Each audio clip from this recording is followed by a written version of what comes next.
নমস্কাৰ এই মুহূৰ্তত জনাইছো অসমৰ প্ৰত্যেকগৰাকী জনসাধাৰণৰ বাবে কেইবাটাও গুৰুত্বপূৰ্ণ খবৰ। আজি হৈছে 9 ফেব্ৰুৱাৰী। আজিৰ দিনটোতে অসমৰ লগতে ভাৰতবৰ্ষৰ বিভিন্ন প্ৰান্তৰ পৰা কেইবাটাও গুৰুত্বপূৰ্ণ খবৰ যুগুত কৰা হৈছে। এই মুহূৰ্তত জনাইছো আজিৰ প্ৰথমটো খবৰ। আজিৰ প্ৰথমটো খবৰেই ৰাজ্যবাসীৰ বাবে এটা ডাঙৰ খবৰ। ৰাজ্যৰ লাখ লাখ শিক্ষাৰ্থীৰ বাবে এক ডাঙৰ খবৰ।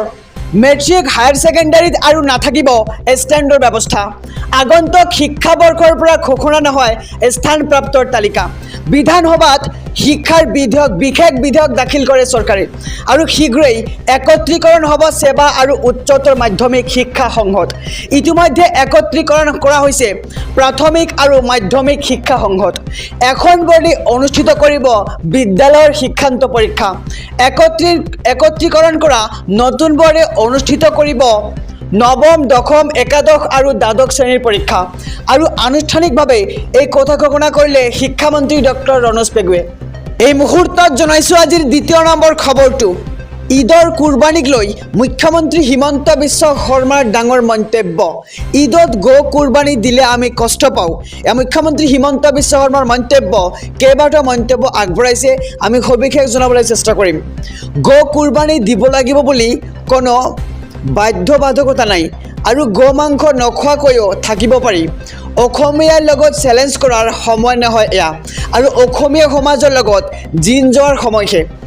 অসমৰ আদিবাসী মুছলমান লৈ মুখ্যমন্ত্ৰী হিমন্ত বিশ্ব শৰ্মাৰ মুকলি বাৰ্তা আৰু বদৰুদ্দিন আজমললৈও আহ্বান মুখ্যমন্ত্ৰী হিমন্ত বিশ্ব শৰ্মাৰ। আৰু মুছলমান সমাজৰ মাজত অসমৰ ঐক্য ধ্বংস কৰাৰ মন্তব্য নকৰিব। আৰু ঈদৰ কুৰবানীক লৈ মুখ্যমন্ত্ৰী হিমন্ত বিশ্ব শৰ্মাৰ এক ডাঙৰ মন্তব্য আমি সবিশেষ জনাইছোঁ। মুখ্যমন্ত্ৰী হিমন্ত বিশ্ব শৰ্মাই উল্লেখ কৰি কৈছে যে ঈদত গো কুৰবানী দিলে আমি কষ্ট পাওঁ। এই মুহূৰ্তত জনাইছোঁ আজিৰ তৃতীয় নম্বৰ খবৰটো। অসমত নতুন ভোটাৰ তালিকা প্ৰকাশ পাইছে। সমষ্টি পুনৰ নিৰ্ধাৰণৰ পিছত ভোটাৰৰ সংখ্যা বহু ব্যৱধান। আৰু ৰাজ্যত মুঠ ভোটাৰৰ সংখ্যা 2,43,01,960 গৰাকী।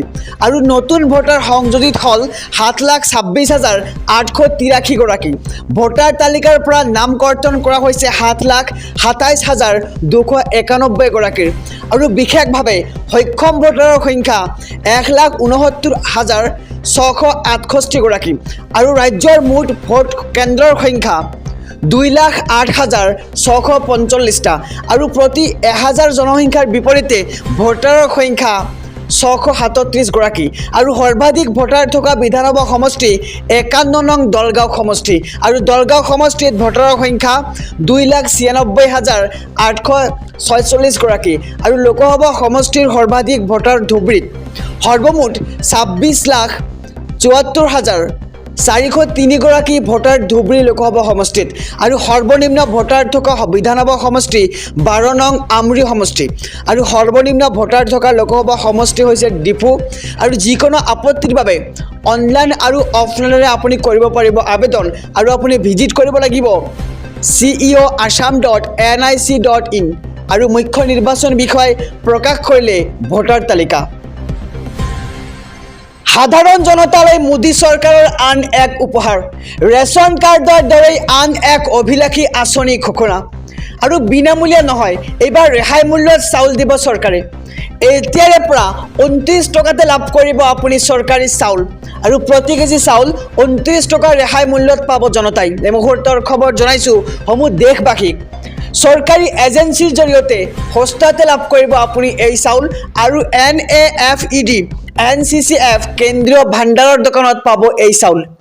আৰু আটা দাইলৰ পাছত এইবাৰ নতুন আঁচনি ভাৰত চাউল। আজিৰে পৰা কাৰ্যকৰী ভাৰত চাউল নামৰ অভিলাষী আঁচনিখন। আৰু দেশৰ কোটি কোটি জনতাক সামৰি ল'ব এই আঁচনিয়ে। খাদ্য সামগ্ৰীৰ মূল্য বৃদ্ধিৰে মোকাবিলা কৰিবলৈ চৰকাৰৰ এই প্ৰস্তুতি। আৰু